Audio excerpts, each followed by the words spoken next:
Gremlins turned a benign Christmas holiday into a snowy backdrop for cartoonish murders. My Bloody Valentine turned the February 14th obsession with hearts into a ghoulishly literal conceit.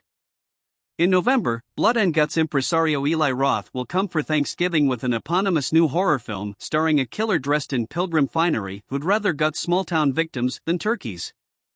Horror movies set against the backdrop of the holiday season now make up their own subgenre in a field crowded with animated classics and comic capers, except the body counts outnumber gifts under the tree.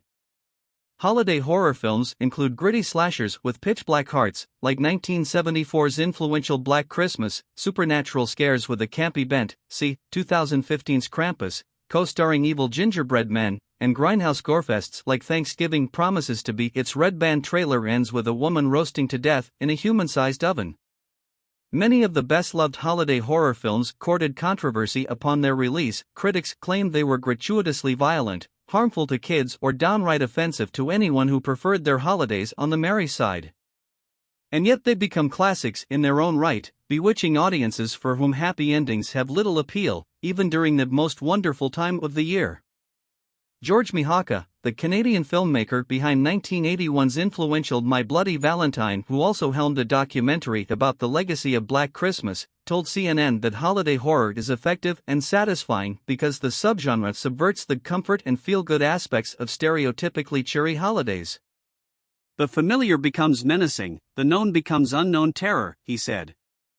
Some viewers might enjoy a nasty respite from the standard Marianne Bright holiday fare, which can range from the Macy's Thanksgiving Day Parade to It's a Wonderful Life.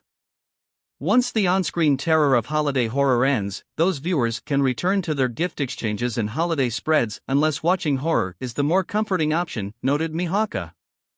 For others, it reminds them of the horror of actually having to visit relatives for the holidays, Mihawka said. Horror subverts holiday tropes with gruesome aplomb. Matthew Dupuy, a filmmaker and author who wrote A Scary Little Christmas, a history of Yuletide horror film, 1972 to 2020, told CNN that most Americans have some sort of connection to holiday traditions. So much of holiday entertainment emphasizes the importance of family, of home, of coming together in the dreary cold that audiences come to expect it on and off-screen. Holiday horror films work for the same reason holiday tearjerkers do. There's already an emotional foundation with holidays like Thanksgiving and Christmas, Dupuy said. Films set during these beloved holidays don't have to impress upon audiences why a murderous rampage during a holiday party is upsetting or why it's especially sad when Krampus decides to punish children for their lack of hope. Holiday horror films, especially the better ones, maximize the social intimacy of the viewer and turn everything we love about the holiday on its head, creating that perfect backdrop for dread and terror, Dupuy told CNN. Take last year's twisted Adult Swim Yule log, which starts off with a few innocuous minutes of a smoldering fireplace, a holiday tradition for the streaming era, before zooming out to reveal an isolated cabin, a beloved horror setting for a reason, where holiday tension gives way to murderous mayhem.